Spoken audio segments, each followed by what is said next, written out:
Liberty and at liberty are not the same, and the horse world really needs to talk about it. Words like liberty, join up, and natural horsemanship have become pretty commonplace in the horse world, especially if you're at a barn that prioritizes connection.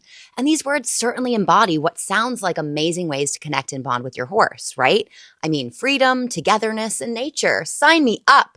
But here's the thing, a lot of these fluffy semantics are just hiding a new version of the same old dominance-based approaches. Listen, I'm not trying to ruin everyone's fun here, but if we're ever going to actually grow in this industry, we need to start looking at things for what they really are and taking accountability for our role. We all love to watch those Liberty horses running and jumping and rearing, totally free from all that harsh tack and equipment.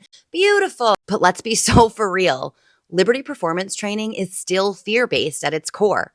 Trainers often use big, predatory movements, chasing, cutting off, and applying pressure with their body language and whips. It's still about controlling the horse's movements, regardless of fear signals, even if we have dropped the rope.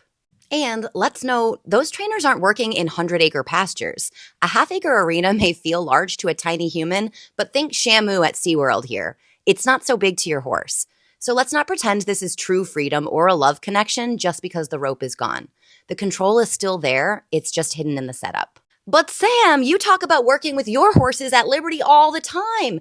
And you're right, I absolutely do. And when I say at liberty, I'm talking about liberty with a lowercase l, synonymous with words like freedom, autonomy, and choice. For me personally, my at liberty work is about supporting cooperative care, but it can also be incorporated in more advanced training in ways that don't require us to frighten our horse into compliance.